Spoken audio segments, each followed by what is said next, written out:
So when it comes to B2B website design, there are some things that can be achieved quickly. There are low-hanging fruit, there are quick wins that you can change or do that can produce either incremental or step change results, potentially, depending on what they are. But there are some things that can only be achieved over the long term, because those things are things that are connected to the very structure, the very fabric of your website, both in terms of its information architecture, how things are organized, what pages you have, where they exist in the site, what the customer journey is, but also through the design, the way your brand is applied, the way your pages are structured, the way your calls to action, are styled and placed, and how they operate. And so when we look at websites, we typically look at two aspects, which is what could be done incrementally to improve performance, and what would be possible or potentially possible if we were to re-strategize, frankly, this website and take the longer term path.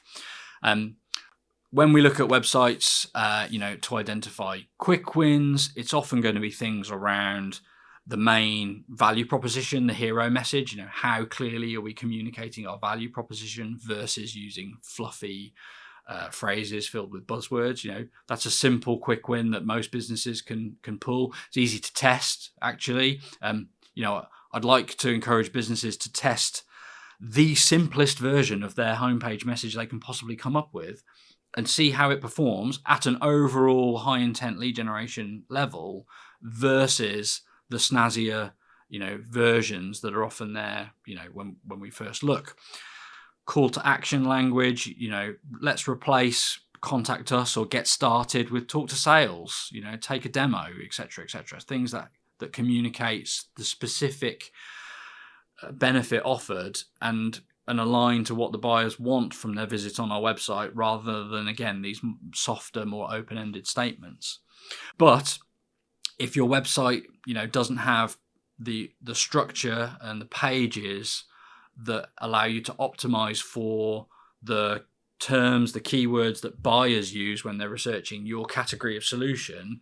then you're in the land of long-term results, where you probably be advised to, essentially go back to the drawing board, do your research, and start with the creation of a new strategy for your website, which is a new information architecture, a new set of pages that you're going to need and want to create, new experiences you're going to want to offer,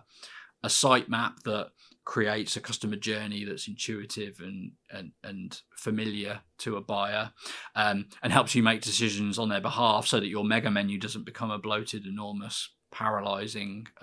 monstrosity. And then think about how your brand informs your copy, your tone of voice, the messaging, but also your design, and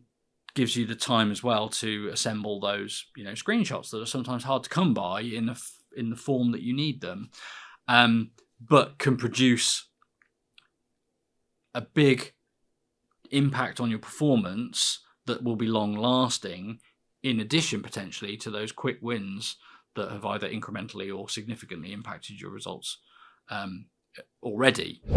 The reality is that in an ideal world, we would either always be in a position to take the long-term approach with our website, or we would have already done it and be in a position where we've reaped the rewards, and quick wins and incremental changes are the only thing that's necessary. The reality is that the circumstances we find ourselves in terms of market changes, our own spend,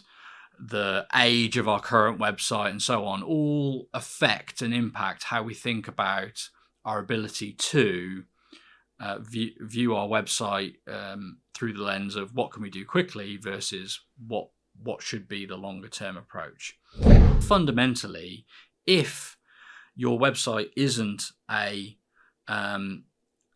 generator of high intent inquiries or pipeline today, then and it's not producing leads that go on to purchase that your business recognizes as being from the website, then you've probably got a lot of work ahead of you, and you need to be thinking about the longer term approach to re-engineer that website around that goal and that outcome. You may be able to affect incremental change through some quick win approaches, but they're unlikely to do enough in that context. So if you're in a situation where you haven't yet applied a long-term approach to your website to get a website that's optimized for pipeline generation, or the website that you have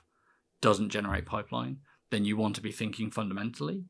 Whereas if your website is generating pipeline and you've embraced some of the best practices and you've seen some of the success from a long-term mentality approach to re-engineering it around search, around buyer intent, around your personas needs and so on, then you probably want to be prioritizing incremental gains through small changes, through quick wins at that point in time. And keep pushing that website forward so that hopefully you don't have to take the long-term approach again for quite some time. Although I think all businesses will have to revisit their website in that way periodically. If you keep working on it, keep improving it, keep testing new things, then you can push out the timeline on that big redo and increase the return on the investment on the one that you've done up to that point. So hopefully that means that businesses can extend the lifetime of their website and get the most ROI out of the bigger investments that long-term thinking, re-strategizing entail and require.